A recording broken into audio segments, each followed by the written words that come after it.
हाथ मत लगाओ कोई भी, बात करो। किस लैंग्वेज में बात कर रहे हैं? मैं आपका जूनियर हूँ आपका, आप ऐसे बात करेंगे तो कर्मचारी हूँ। हाथ रहिए आप।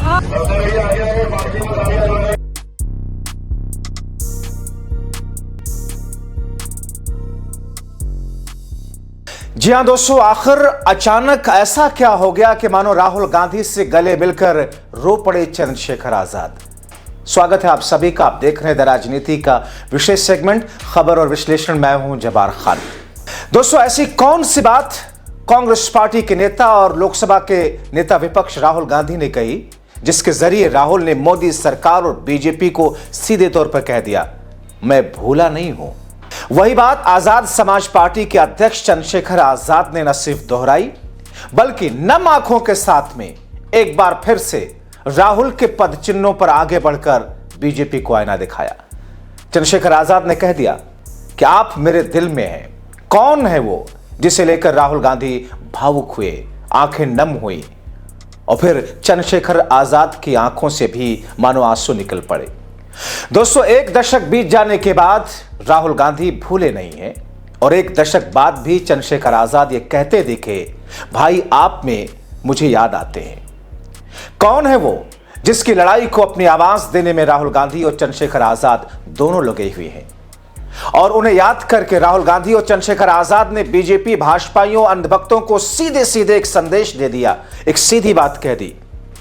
दोस्तों, विस्तार से आपको सब कुछ बताते हैं। दोस्तों, आपने राहुल गांधी को इंदौर दौरे में गंभीर तेवर में देखा, लेकिन इंदौर जाने से पहले राहुल गांधी ने अपना भावुक रूप दिखाया।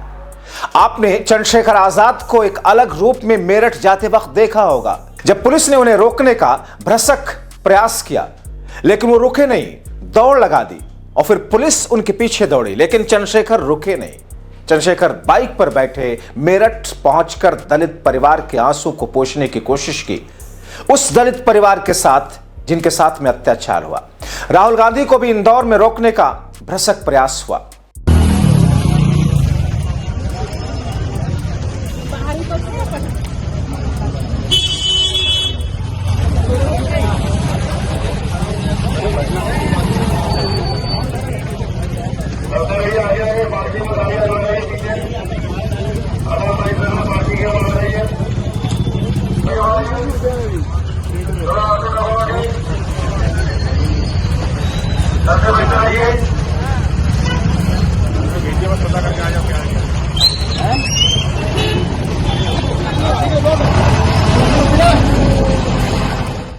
दोस्तों, राहुल गांधी इंदौर के भागीरथपुरा इसलिए गए क्योंकि यहां दूषित पानी की वजह से कई जाने गई।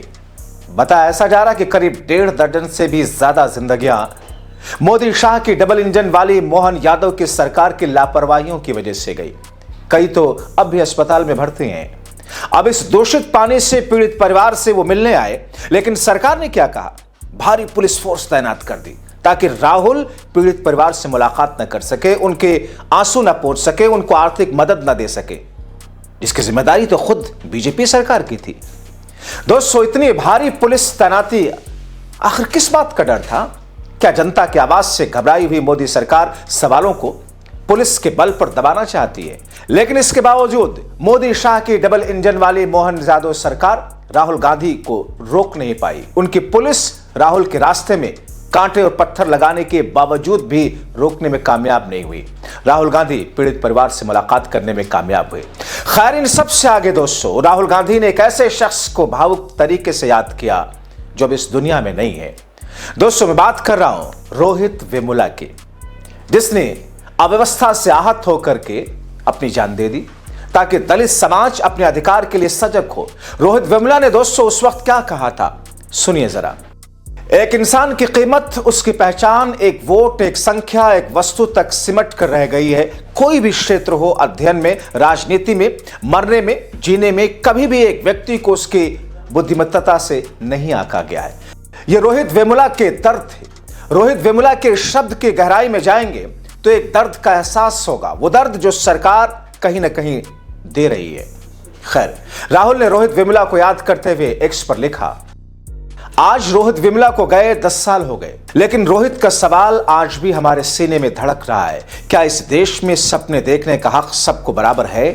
रोहित पढ़ना चाहता था, लिखना चाहता था, विज्ञान, समाज और इंसानियत को समझकर इस मुल्क को बेहतर बनाना चाहता था। लेकिन इस व्यवस्था को, एक दलित को आगे बढ़ाना मंजूर नहीं था। संस्थागत जातिवाद, सामाजिक बहिष्कार, रोज रोज की बेइज्जती, औकात दिखाने वाली भाषा, अमानवीय व्यवहार, यही वजह रही, यही वो जहर था जिसने एक होनहार युवा को उस मुकाम तक धकेल दिया जहां उसकी गरिमा छीन ली गई और उसे अकेला कर दिया गया। और आज दलित युवाओं की हकीकत क्या बदली है? कैंपस में वही तिरस्कार, हॉस्टल में वही अलगाव, क्लास में वही कमतर समझना, फिर वही हिंसा और कभी कभी वही मौत।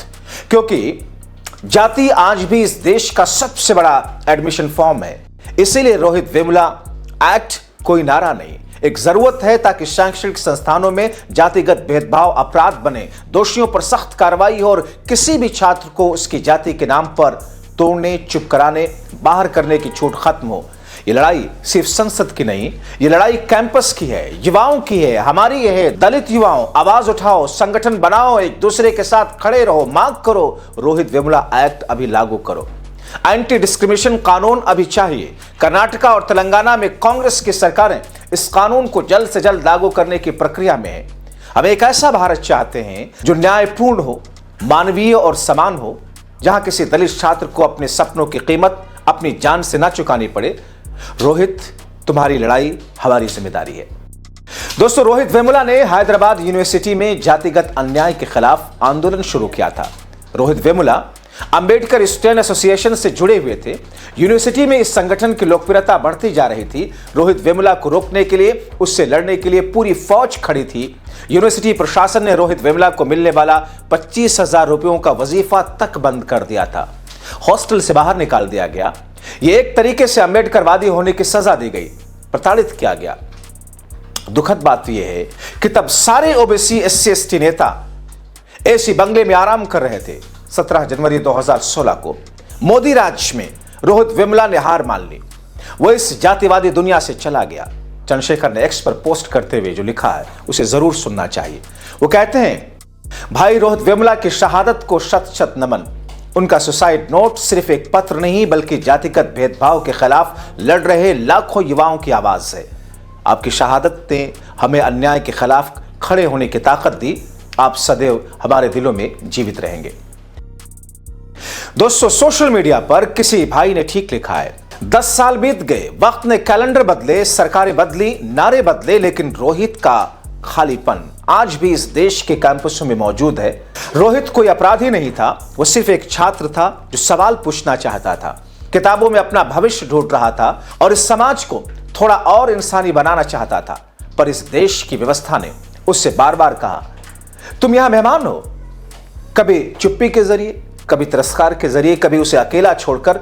जब किसी छात्र से उसकी पहचान पहले पूछी जाए, काबिलियत बाद में, जब हॉस्टल के कमरे भी जाति से बट जाएं, जब शिक्षा का संस्थान अपमान का मैदान बन जाए, तो आत्महत्या नहीं संस्थागत हिंसा होती है। आज भी न जाने कितने रोहित क्लास में चुप बैठना सीख रहे हैं, अपमान सहन सीख रहे हैं और ये समझने की कोशिश कर रहे हैं कि उनका सपना कहीं ज्यादा तो नहीं हो गया।